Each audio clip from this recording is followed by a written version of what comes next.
How y'all doing today?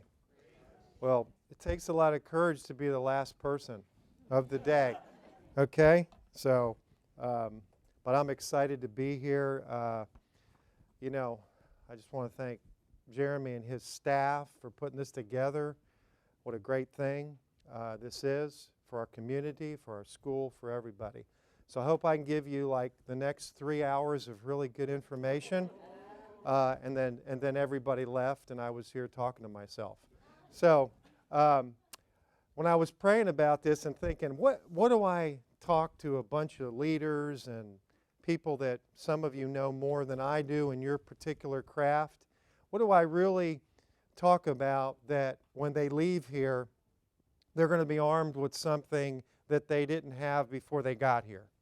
And I think we all need to prepare that way, because that's what we want from this conference and any other thing we do in life. So how do we lead with courage when fear and uncertainty surround us? You know, we live in an uncertain world.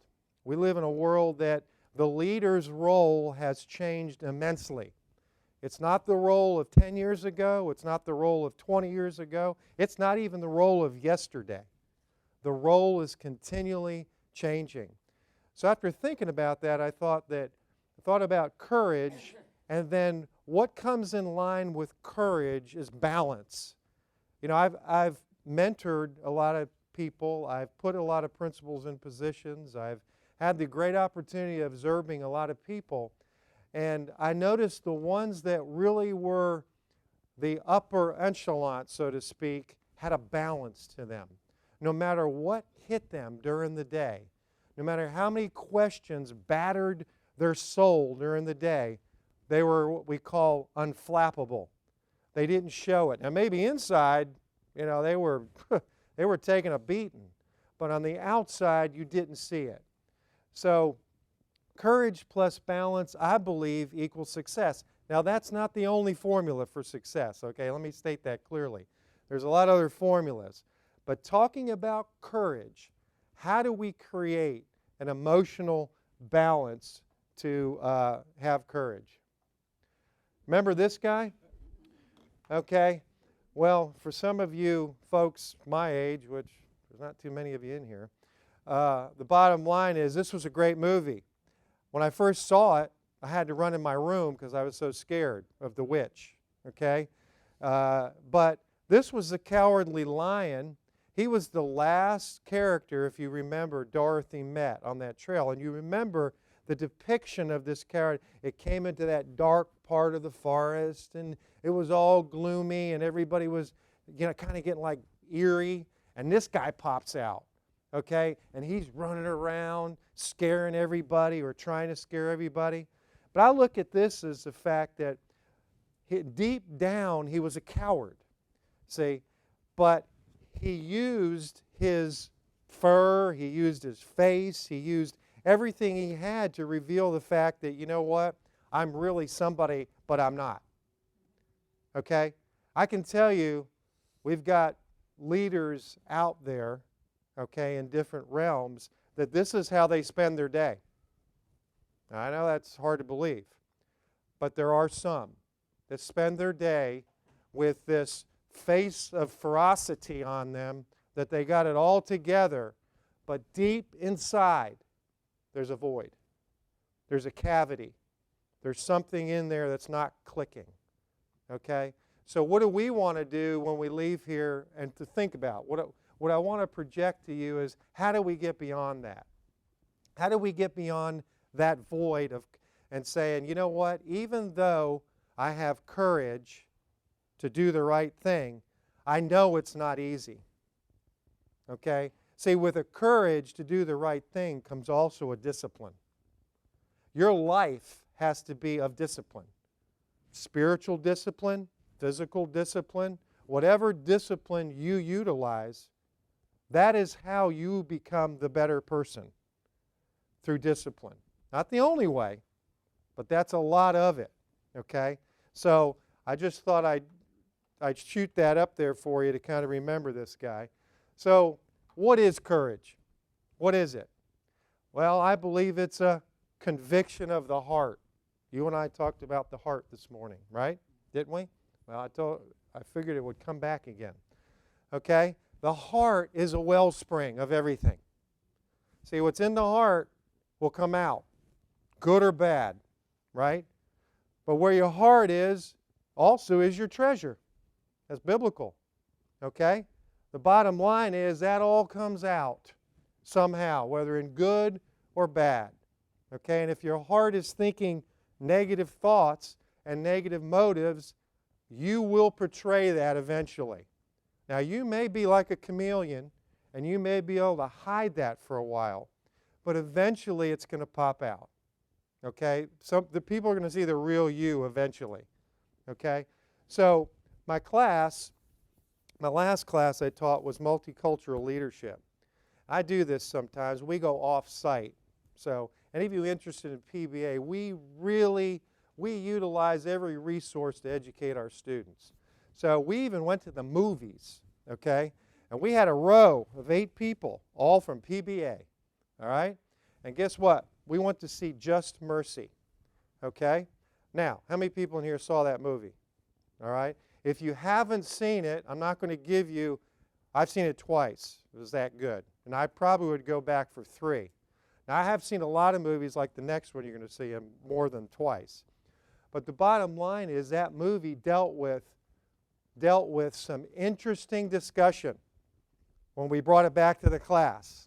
It was quite interesting. All right? But you know what? Through discussion, through courage to discuss, because there's a courage when you say something. There could be, where's this person coming from? But if it's true emotional feeling, that's how we heal. Okay, if you listen to anybody that does counseling, okay, let's get it out. Let's heal it. Because the bottom line is we keep it all in there and we don't heal. We become sicker. So the bottom line is we had some great, and just to give you a briefing on that movie, there's a gentleman named Brian in that movie, okay? He is the lawyer that comes from Harvard, okay? And basically, he has a conviction of the heart that, you know what? There's some prejudice going on in Alabama. Okay, there's some things that are unfair. And he does the research, and guess what? There were some things happening that were unfair. And some people were unjustly put in prison, mainly on death row. Okay? And he now opens up a company that looks into that much closer and begins to unfold. Well, you can imagine in that small town, well, you're not coming in here and unfolding our corruption, just like Jesus did to the Pharisees, right? He unfolded their corruption. They didn't like it. And what happened? Well, we know the rest of the story. Well, they tried to do the same thing with Brian's. They had to run him out of there because you know what? You're finding out what's going on here. We don't like that.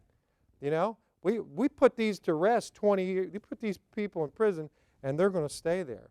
Well, Brian has what we call a conviction of the heart to sustain, the courage to sustain. Say, come through discipline, through hard work, through a mind that's thinking righteously. And he sustains, and he stays there, and he begins to unfold things that are corrupt. It's quite a movie. I don't want to go any further into it, but I would suggest you see it. Now, I can tell you, I came out of that movie saying to myself, what a shame. What a shame. That was my comment. What a shame. Then we remember Hoosiers, okay? Any of you basketball people in here? That movie, I hate to tell you, I've seen it about 39 times. Okay, the first time I saw it, I was head coach at Colonial. That was 1987, and it came out in 86. I showed it to my team. Well, I saw it first and then showed it to them. Well, they're looking at me like, oh, really, Coach? We're really going to do this stuff that this guy's doing in here? I said, let me tell you something. If you have half the discipline that he's teaching you, we're going to double the amount of wins. Because the movie deals with discipline. It deals with what it takes to be successful. And I love the part, if you remember this movie, I love the part where they're getting ready to fire Norman Dale. And he's in that big church building looking thing. And, you know, back in the old times, they all met And those small towns, buddy, everybody came because this was the highlight of the evening, how we're going to fry Norman Dale. And he was getting ready to get fired. They voted him out. Then a guy walks up the aisle named Jimmy Chitwood, okay, and says, I got something to say. So he walks to the podium, and he says, you know, I've been thinking about it a lot. Jimmy's like the best player in the whole, probably in the state, or one of them, probably top player. And he says, I've been thinking about it a lot. I think it's time for me to play ball. Everybody's clapping. Yeah, see, we got rid of that coach. He's ready to play. He says, under one condition. The coach stays, I stay. Coach goes, I go. Now, what happened there was a change of, what happened there was the courage of Norman Dale previously to approach Jimmy and say, you know what? I don't, one way or another, Jimmy, I'm not going to beg you to play. Okay? I think you have some great attributes. This happened previously before we get to that point. Okay? But you know what? I've never begged one person to play. And I'm not going to do that to you. See, that touched Jimmy in a way that, you know what? He just doesn't care about me as an object. He cares about the fact that there's more to this than just winning. And that clicked in Jimmy. Okay? We have to have the courage to have those kind of conversations, folks. We have to. That's the only way things change. But do it in an honorable, diplomatic way. How about the Book of Nehemiah? Okay? Well, guess what? The theme for my classes last semester, and will be the theme for this semester, because we got through chapter 7, and we'll finish that off in this semester, is the Book of Nehemiah. Okay? How many people here have read or studied anything in the Book of Nehemiah?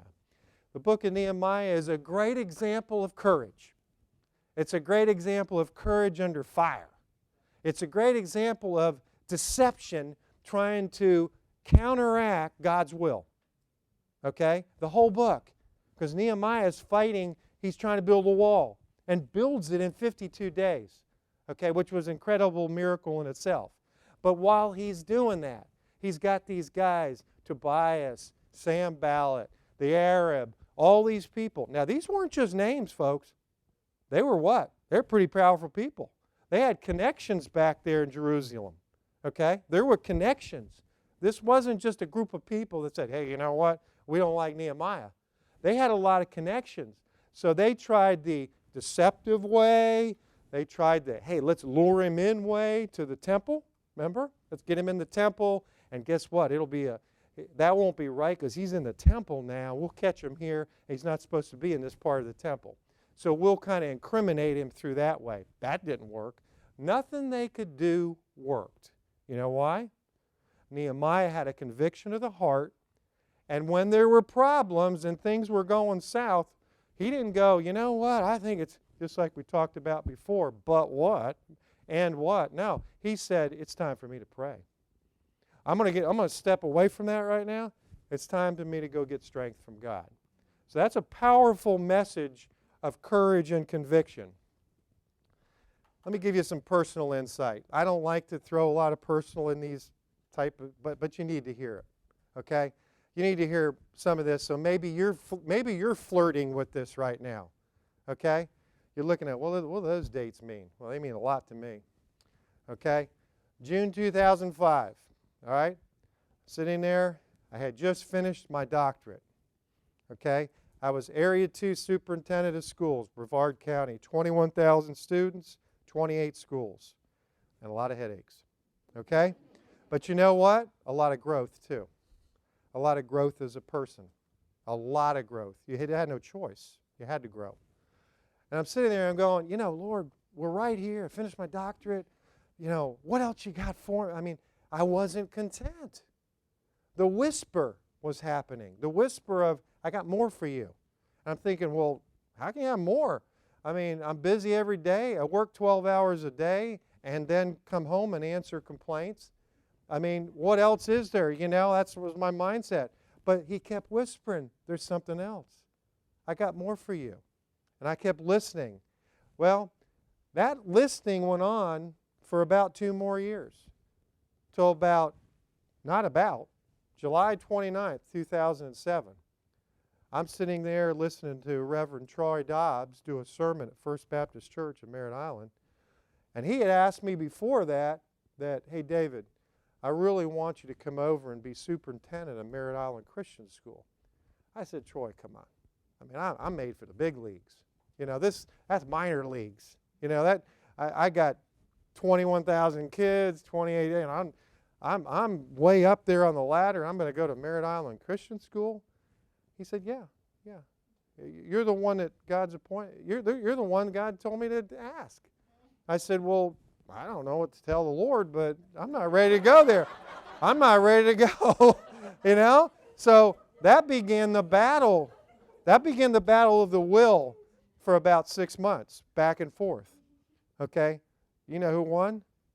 God won. Okay? And I thank Him every day that He won, because I would not be standing right here, okay, in front of you probably. Now, maybe at a different venue. I mean, I believe God ordains our paths. You know, sometimes we make choices, and it happens that way.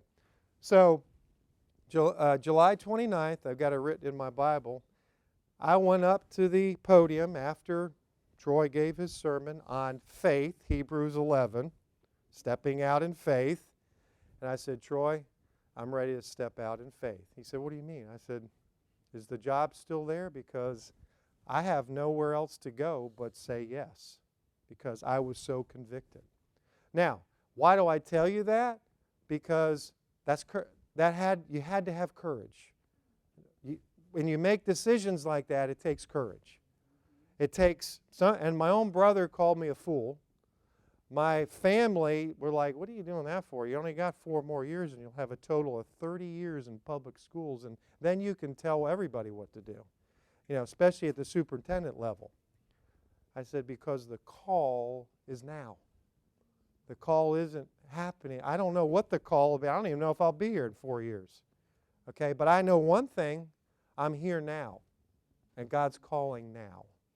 So we have to be careful we don't miss a call, because some of us right now, probably in this room, are getting whispers.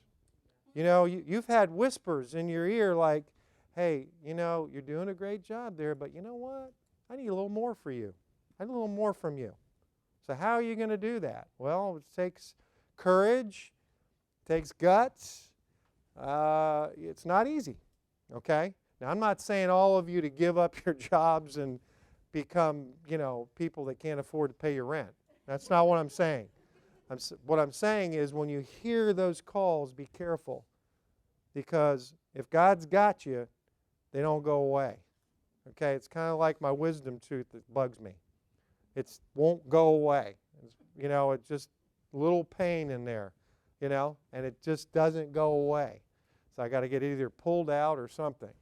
All right? So what about November, January 2003? Well, that's probably, I know that's like, well, why didn't you say that first? Well, we didn't. That's how it went chronologically, but not in yearly order. But the bottom line is, that was when I had to make another big decision. Okay? You see, when I became Area 2 superintendent, I was afraid. Can I honestly tell you that? I was scared. I was scared because I was real comfortable being principal of Merritt Island High School. We lived in Merritt Island. I was 4 minutes from the school. I could go home for lunch. I didn't have anybody bother me at the county office. I could actually, you know, just be there. My kids went there. There was a lot of comfortability. And I think sometimes we make decisions because we don't make decisions because we're comfortable. Well, God doesn't really care about our comfort, I can tell you. Now, He wants us to work in His kingdom. But our comfort is not what if we're in the will of God, sometimes it is uncomfortable, the decisions we make. So there was the opportunity to be Area 2 superintendent. I got a call, and I kept getting a call, and I was like, why are these people calling me? I'm really happy being principal at Merritt Island High School. So then the deputy superintendent calls me, who really took a liking to me, said, David, it's Thursday, all right? Tomorrow's the deadline. What are you doing? I said, well, Mr. Barry, God rest his soul, he's gone right now, he's passed. I said, I just don't know. I mean, I like doing what I'm doing. He said, David, do what you feel David needs to do, but I'm going to tell you something. There's a reason we're calling you. Okay? Just, there's a reason. We're not just calling everybody. He said, just think about that. So I prayed about that, went home to my wife, and I said, honey, she said, don't even talk to me. Just put your darn name in and let's go. You know, they're calling you for a reason, bonehead. You know, that's probably what she said back then. So I put my name in, and I got chosen. I can tell you, folks, I was scared to death. I will admit to you. I mean, I was afraid because you know what? The superintendent I worked for was the superintendent of the year in 2006. He was one top guy. And I thought, how am I ever going to please this guy? Okay? But you know what? There was something about him that I really admired. He was straightforward, honest with you. He didn't talk behind your back. He didn't confront people in front of other people. He'd call you in his office. He sometimes would just give you the guts, I'll tell you, right to you. But you knew where he stood. He was a man of ethics, and he would do things the right way.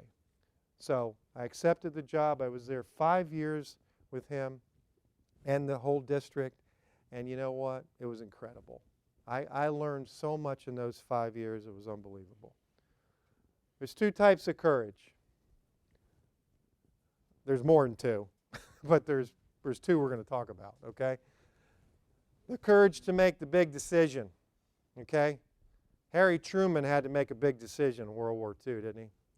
Okay? Either we're going to invade Japan and potentially lose 1 million men, or we're going to drop 2 bombs and not lose hardly any men, or maybe get shot down, but we're not going to lose as many men, obviously. He had to make a big decision. Martin Luther King had to make a big decision. Okay, they keep putting me in jail, put me in jail, I'm going to stop, right? No. You're going to do what's right. He kept walking. He kept marching because he marched for righteousness. Okay? That's a conviction of the heart. Abraham Lincoln, when he came to office, he could have said, you know what? I've changed my mind politically. I'm going to go ahead and go with the people that want slavery so we can keep this union and everybody will be happy. No, that's not what Abraham Lincoln did. His conviction was his heart, and it cost him his life. Okay? But he knew it was for the right reason. Okay? Those are decisions of courage. The courage to move from success to significance is another thing. It's kind of like what I was talking about earlier. You know, Bob Buford's book, wrote a book, Halftime, which I have right here. Okay? Anybody seen that book? This is, if you're in any kind of limbo, don't read this book. Okay? Because you'll be out of limbo. All right? I'm just telling you. Yeah, either you'll be out of limbo or you won't finish the book. Because he kind of puts it pretty clearly what you need to do. Okay? When the whisper comes. When it continues. Okay?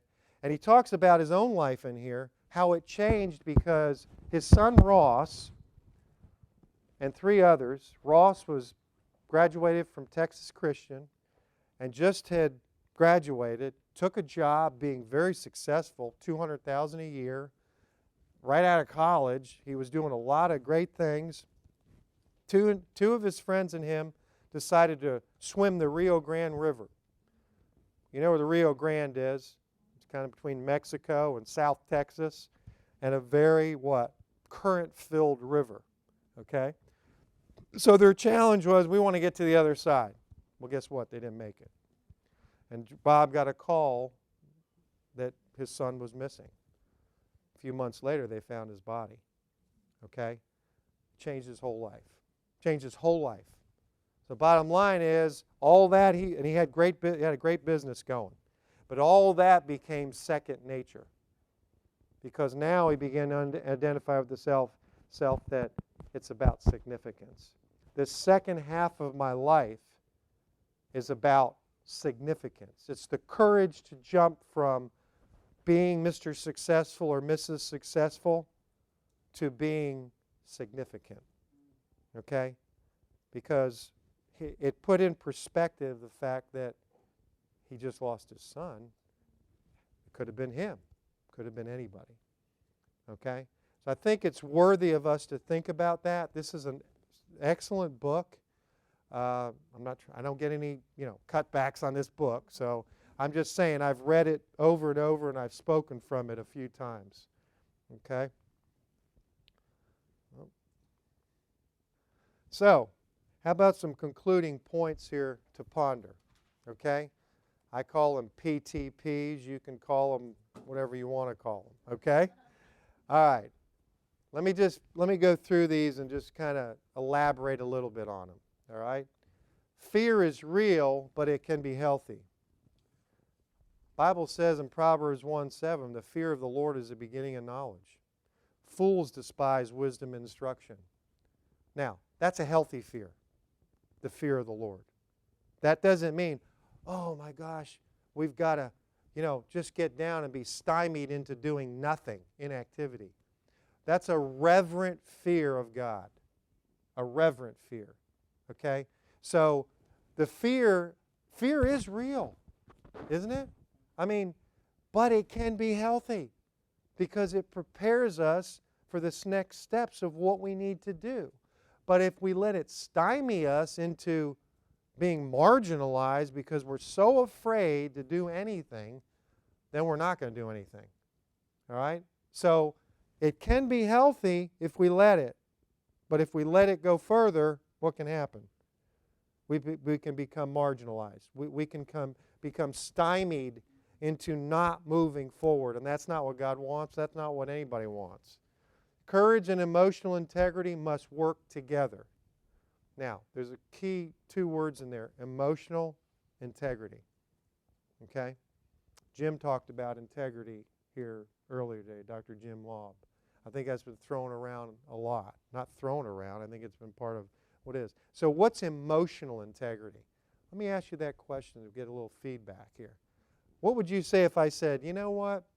That person has an emotional integrity. What would you say? Huh? Being honest with yourself. Yeah. Being honest with yourself.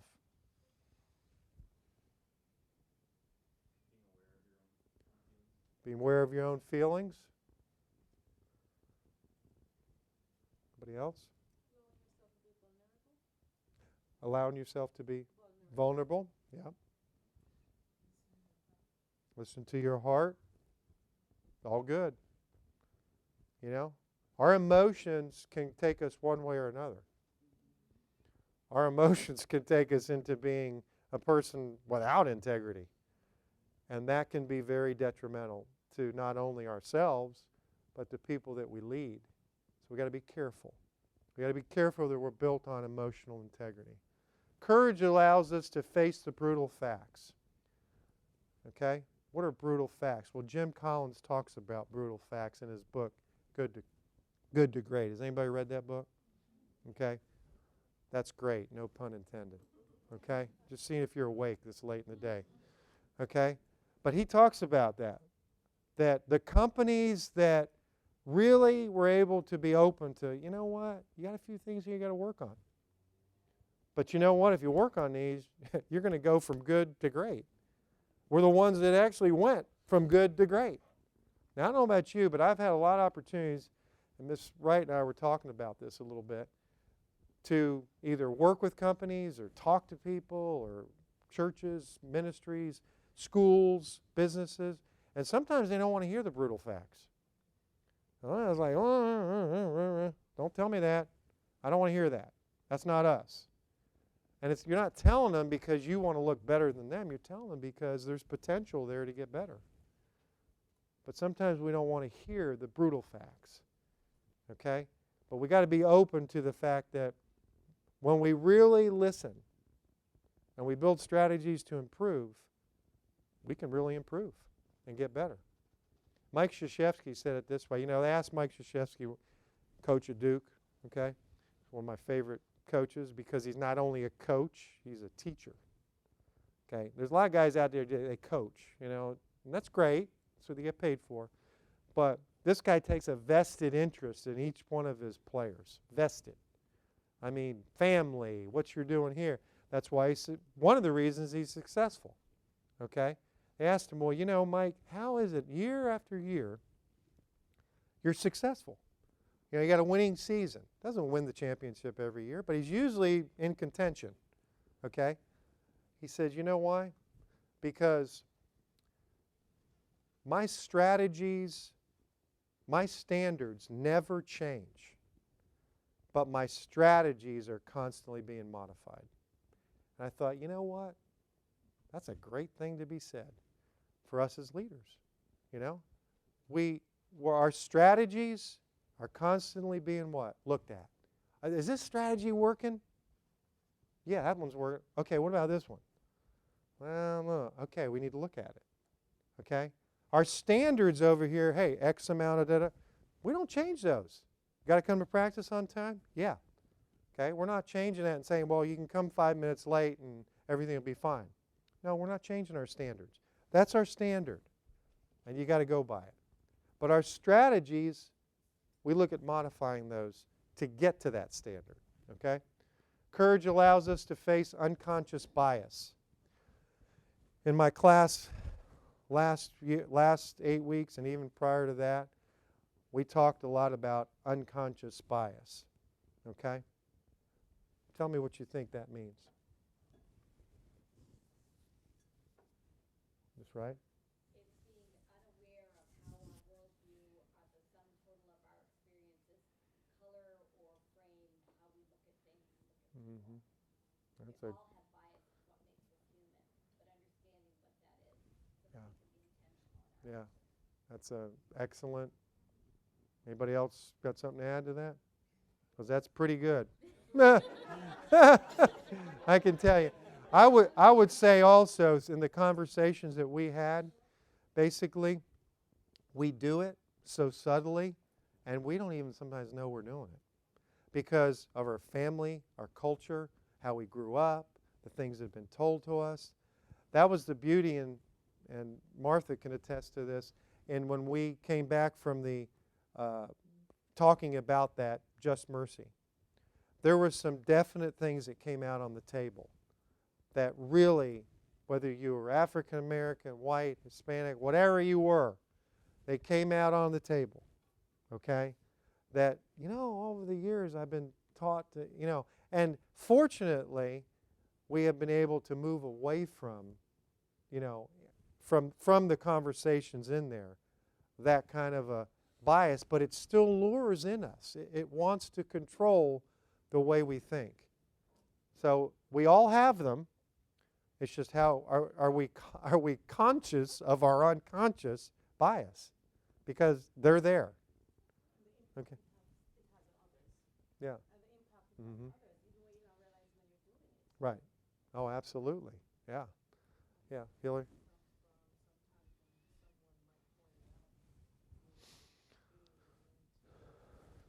Mm-hmm.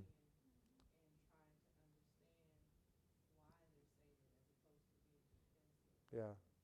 Yeah.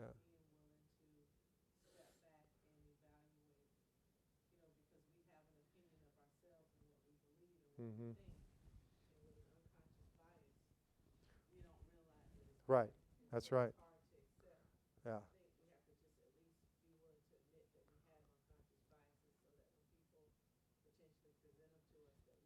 Mm-hmm.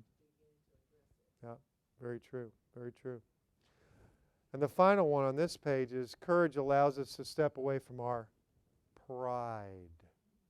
Oh, that 5-letter word. Okay? You know what C.S. Lewis says about pride? It's like a cancer.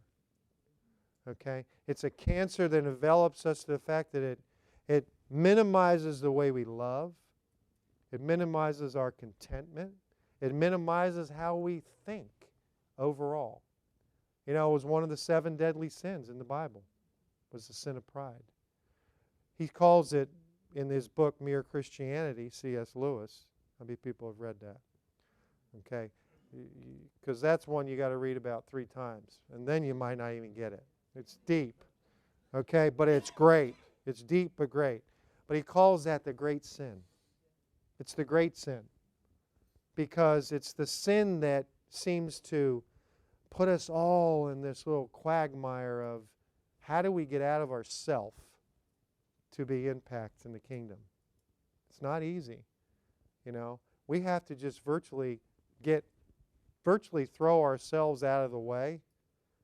He even says in there, as Paul said, we're nothing but dirty rags, basically. But he even says, you know what? We're worse than that. He said, we need to just get all that out of the way and say, we're nothing. Okay? Because that's just how we have to deal with pride, or else it'll attack us in every way. Anybody have something else to say to that about pride? Go ahead, Hillary.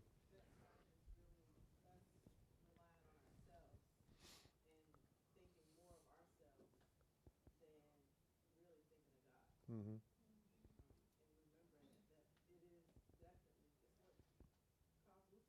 Yeah, absolutely.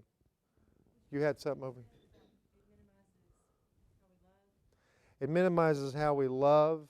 It minimizes our contentment with life. It minimizes just overall our whole action about when we converse with people. It just minimizes that. Yeah.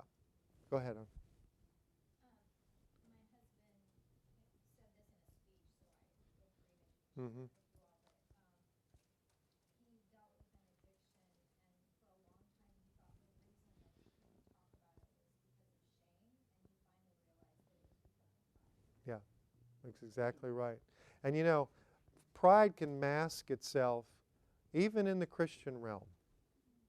Okay, so don't think, you know, whether we're Christian or whatever our religion is, that because we got that, we're exempt from pride. Sometimes it exudes itself more. Okay, so we all got to be on guard about pride. And what it does is it minimizes our courage, basically, pride. Okay? Because it doesn't allow us to step out in courage and faith, because you know what? We're in the way.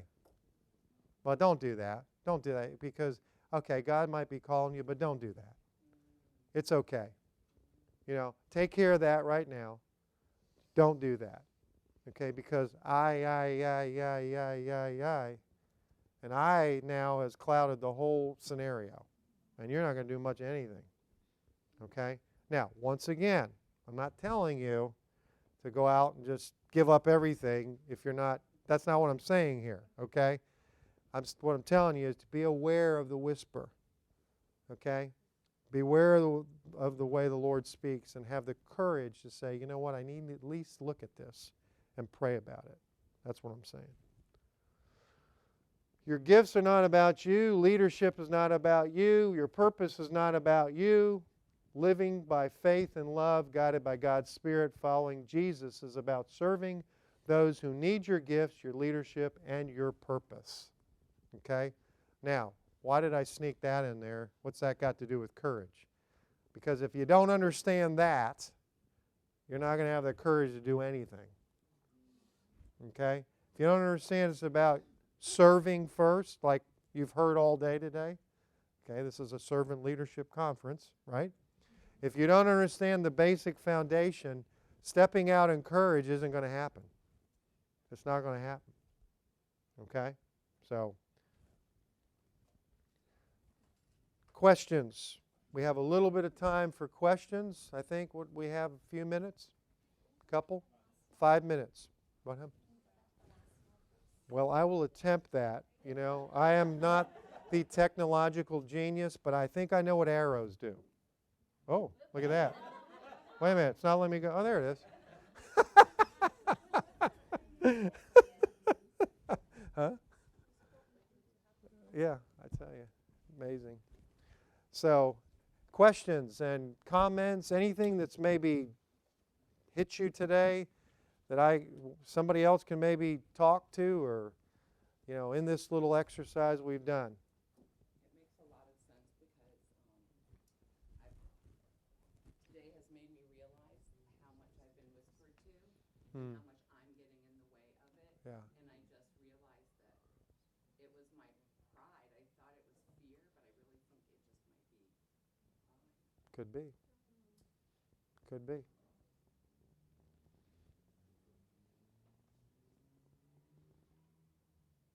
think one biggest eye-opener was the exercise that we had to do is what's, it was Dr. Hodges, I believe, she listed what, what are the values, and then what are you doing towards them, Mm-hmm. that gap. Mm. Yeah. All right. Okay. Thank you. Thank you all.